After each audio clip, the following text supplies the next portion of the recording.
Ibunya, pemilik rumah waktu itu, hilang secara misterius. Pernah ada cewek yang kos di sana tiba-tiba kesurupan. Terus pernah juga ada yang sampai meninggal.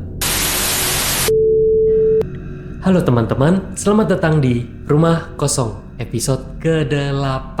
Apa kabar teman-teman semua? Semoga kalian baik-baik aja ya. Semoga kalian diberikan kesehatan, keberkahan, kesehatan mental, dan rejeki yang berlimpah. Amin. Di episode ke-8 ini, gue akan kembali membacakan sebuah dongeng horor yang berjudul Kosan Angker di Yogyakarta. Seperti biasa, sebelum kita masuk ke ceritanya, subscribe dulu dong. Biar kedepannya channel ini bisa lebih berkembang dan terus menghibur kalian semua. Oke, gak usah pakai lama, langsung aja ke ceritanya.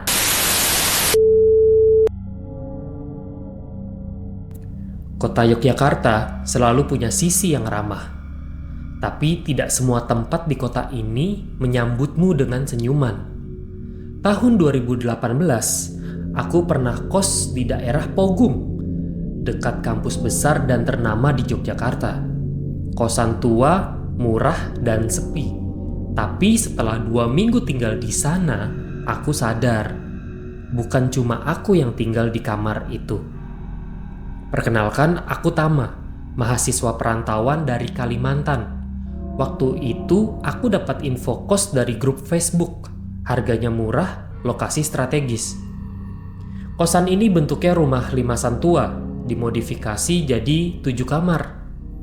Aku pilih kamar nomor 5, paling pojok, karena jendelanya besar.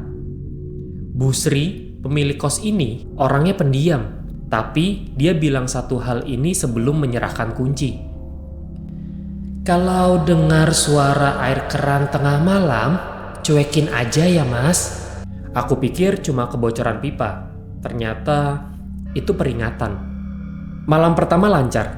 Tapi malam kedua, sekitar jam 2 pagi, aku dengar suara keran dibuka. Dan air mengucur dari kamar mandi bersama. Aku mengintip dari lubang pintu, tapi nggak ada siapa-siapa.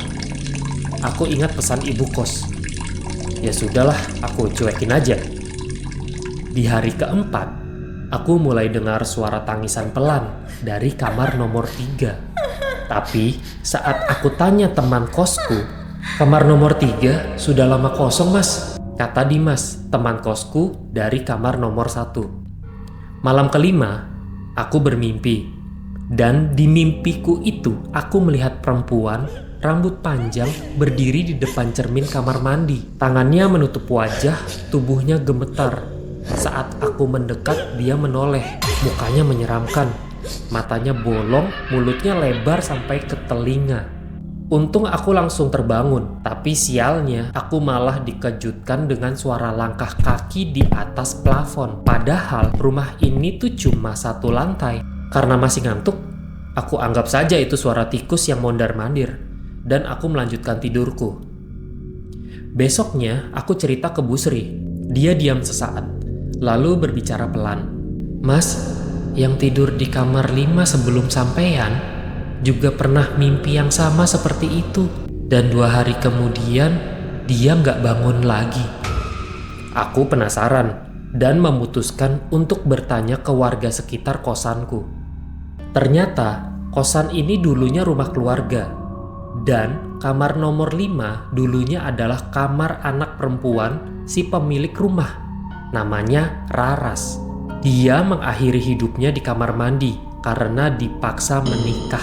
Ibunya, pemilik rumah waktu itu, hilang secara misterius. Ada gosip kalau arwah Raras belum tenang. Ia gentayangan mencari ibunya dan membenci semua perempuan yang tertawa malam-malam. Dan sejak itu, banyak kejadian aneh. Pernah ada cewek yang kos di sana tiba-tiba kesurupan. Terus pernah juga ada yang sampai meninggal. Dan yang paling sering, keran kamar mandi selalu menyala sendiri tiap jam 2 malam. Karena aku merasa ini sudah tidak kondusif, aku memutuskan untuk pindah. Dan di malam terakhir, aku kunci semua jendela dan pintu kosanku. Tapi di jam 2 malam, keran air tetap berbunyi. tangisan terdengar lagi. Kali ini lebih dekat. Aku mengintip dari balik jendela. Tiba-tiba pintu kamar mandi terbuka sendiri. Dan aku lihat sosok perempuan itu. Rambutnya basah, wajahnya mengelupas. Dia seperti melayang ke arahku. Dia berkata, "Kamu yang terakhir." Aku pingsan. Esok harinya, aku terbangun dan sudah berada di rumah sakit. Ternyata Dimas yang bawa aku ke rumah sakit. Katanya, dia dengar aku teriak-teriak dan pintu kamarku terkunci dari dalam. Tapi aku ditemukan di kamar mandi, dalam kondisi tubuhku yang dingin dan membiru. Sekarang aku sudah pindah, tapi kadang kalau malam-malam sepi, aku masih dengar suara keran air menetes. Dan yang lebih aneh, setiap tahun, tepat tanggal 17 Agustus, aku mimpi diseret masuk ke kamar mandi kos itu. Oke. Itu tadi dia ceritanya, teman-teman. Yang gue bingung, kenapa harus tanggal 17 Agustus gitu? Setannya malas upacara atau gimana? Nggak ngerti.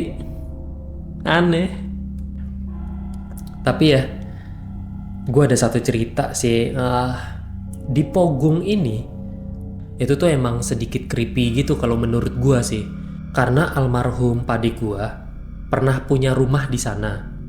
Terus dijadiin kos-kosan gitu. Dan dulu gue tuh pernah sekali atau 2 kali gitu ke sana. Karena dulu kakak gue kuliah di Jogja dan sempat tinggal di rumah itu. Kalau digambarin nih ya, daerah rumahnya tuh kayak udah padat penduduk gitu. Jadi kalau mau masuk ke rumahnya tuh mesti ngelewatin gang dulu. Kan kalau misalnya di Jakarta kan lu masuk gang nih jalan kaki, paling takutnya apa sih? Takut dipalak sama akamsi kan. Kalau di sana lu jalan kaki masuk gang itu udah males banget. Pokoknya hawanya udah males aja gitu, ada merindingnya dikit. Apalagi kalau pas udah nyampe di rumahnya. Jadi tipe rumahnya tuh kayak lu naik, di situ ada lu bisa parkir motor, terasnya itu bisa parkir motor. Nah, di tengah-tengah itu ada pintu. Nah, pas lu buka pintu, itu tuh lu langsung ruang tamu. Tapi lu bisa ngelihat lorong gitu. Nah, di lorong itu ada kamar. Nah, setelah kamar itu lu langsung bisa ngelihat dapur. Nah, di dapur itu emang hawanya ngap banget lu kalau pas ngelihat gitu. Itu tuh ya ampun. Kayak kayak masuk wahana rumah setan. Jadi kalau lu sendirian di sana tuh bawaannya tuh udah malas aja. Karena hawanya tuh dingin emang di sana dulu. Tapi di dalam rumah dinginnya tuh aneh. Dingin tapi campur pengap. Makanya kalau di sana gue tuh nggak pernah berani sendirian. Tapi kayaknya sih itu mah karena gue penakut aja ya, bukan karena di sana ada setan. Cuma karena gue takut terus gue jadi suges gitu. Terus dicampur udaranya dulu di sana masih dingin, tapi kan sekarang udah ya lumayan tidak dingin ya Jogja. Ya oke, begitulah. Gue rasa cukup untuk episode kali ini ya. Itu cerita gue sebagai penutup aja. Terima kasih buat semua yang sudah menonton video ini sampai habis. Jangan lupa like, comment, share, dan subscribe ya teman-teman. Dan buat kalian yang mau kirim cerita atau pengalaman-pengalaman horor, kalian bisa langsung aja DM Instagramnya Rumah Kosong atau kirim ceritanya via email yang ada di kolom deskripsi. Oke, sekian. Terima kasih. Sampai jumpa lagi.